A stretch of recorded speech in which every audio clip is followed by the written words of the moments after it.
Yesterday was Lammas Day, Lammas meaning the loaf mass day, which is both a Christian and pagan holiday celebrated throughout the Northern Hemisphere on the date that falls halfway between the summer solstice and the autumn-September equinox.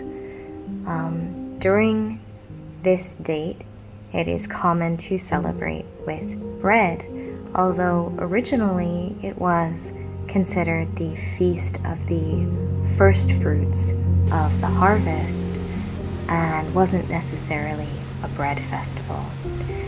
According to history, before it was a Christian holiday, it was a non-Christian holiday that celebrated the first fruits of harvest and that also used a loaf of bread that was broken into 4 pieces and put around the storage place of the first fruits of the harvest in order to protect the harvest. Over time, the festival became about the bread itself more than about all of the harvest fruits, and it became almost a bread progression where the bread was taken to the church to be blessed, and there would be bread processionals going through the streets to the church. In my family, I celebrate it with bread, fruit, and honey, as honey is a big part of the Eastern European celebrations of Lammas. Now, we've already recorded making bread for several different videos. We've made buffet fry bread, we've made black bread, we've made boule. We may make more bread in the future, but I've noticed that a lot of the Lammastide recipes focus on the bread. So instead, this year I decided to focus on the things that I like putting with the bread, as I hadn't seen a lot of recipes for things that you can serve alongside your bread and your fruit. Now, I have seen some people suggest that the phrase Lammas comes from the lamb mass, and that you celebrate with lamb, specifically lambs that had come out of season, but that really isn't likely to be the origin of the term. And in fact, in medieval terms, it wasn't actually referred to as Lammas. It was known as the Ghoul of August, which may come from a Welsh term, which I won't try and pronounce, but I'll put in subtitles below, which means the Feast of August. But no, it wasn't likely because of any lamb slaughtering or giving of lambs to the churches. Anyway, the recipes that I'm showing today are for herb and oil marinated goat cheese, honey butter, and roasted garlic butter, all of which are very simple to make, and I'll walk you through them. After I've gathered my herbs, I slice my goat cheese into thick rounds. You can do this a little more easily if you pop the loaf into the freezer for a few minutes. It allows you to get more precise slices without it rising up the blade. I saved the crumbly bits for other recipes. Then I add all my nice fresh herbs, which I've washed and dried. I'm using purple sage, marjoram, with the blossoms included, and rosemary. You could add thyme if you liked, or bay. The recipe's incredibly flexible. This is just what happened to be really overabundant in my garden, and I should be harvesting more of it.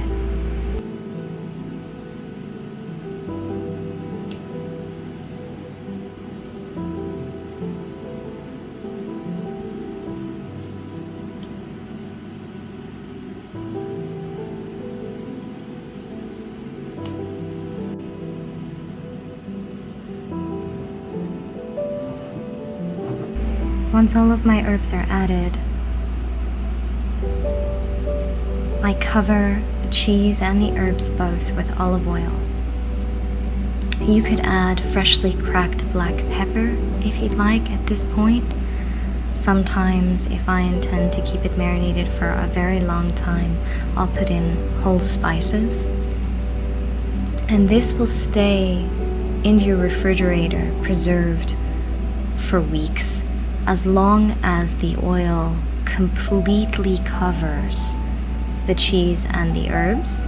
If any of it sticks out of the oil, then it can rot.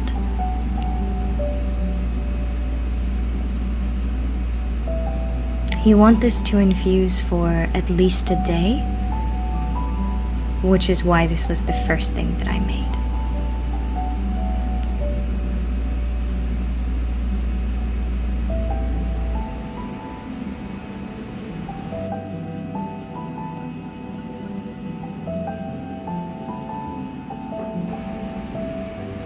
Then I cut some very fresh, very good butter. This is actually from our local Amish population.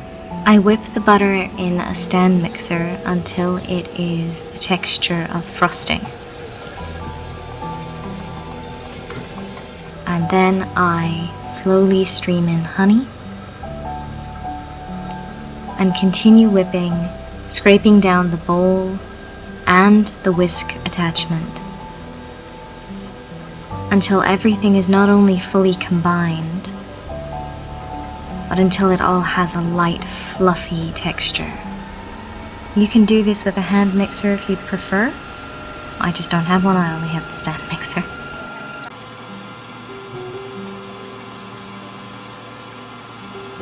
I then put it in a bowl for serving later.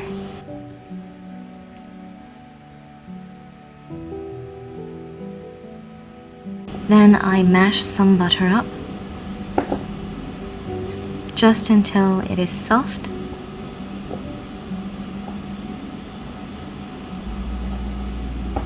This is just a few tablespoons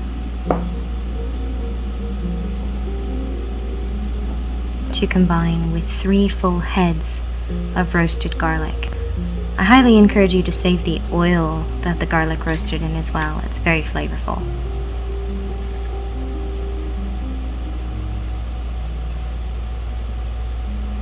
I squeeze out all of my roasted garlic from the heads.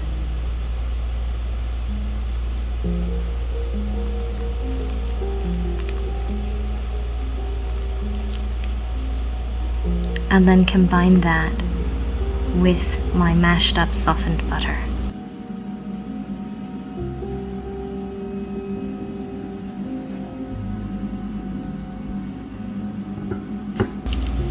And mash with a fork until everything is well combined and easily spread. You can, of course, add some dried herbs if you'd like at this point. Rosemary, thyme, marjoram, all of those would be good. Ian then cuts one of our bread loaves, a beautiful challah.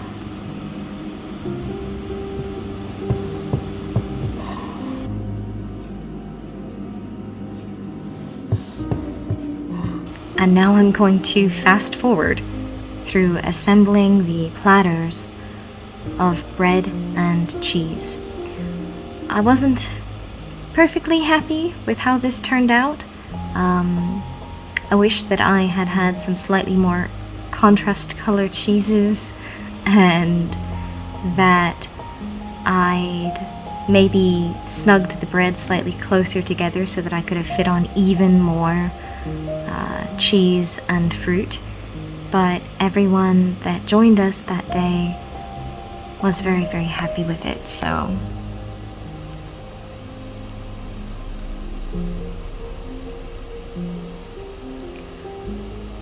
we served everything with a combination of cheeses and fruits. I used berries primarily because that's what I found at the market near me that looked the best. Cherries, blueberries, raspberries. We put out brie and sharp local cheddar and parmesan and various preserves as well. I put out lemon curd and a blackberry, lemon and thyme preserve, fresh strawberry preserves, very strong mustard.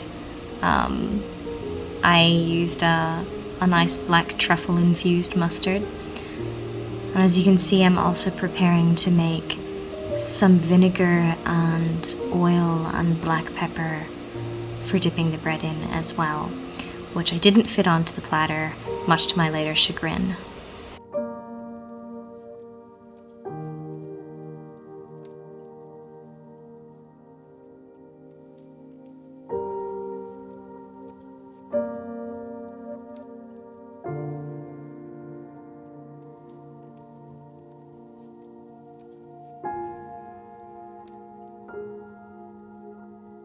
If you celebrate Lammastide or the Feast of First Fruits or any of the versions of this, let us know what you celebrate and how you celebrate.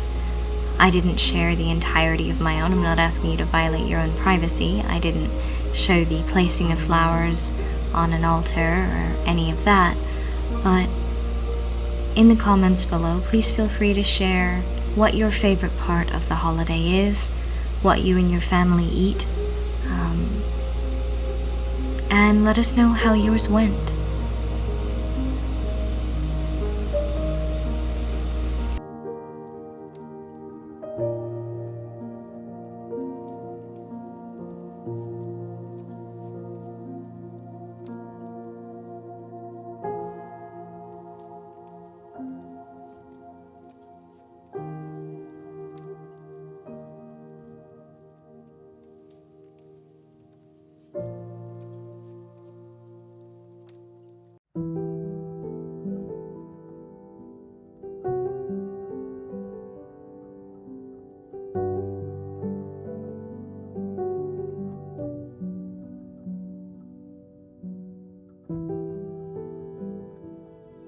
Thank you for tuning in, and whether you celebrate Lammas or not, whether you celebrate the Feast of First Fruits or not, I hope that you're having a wonderful summer.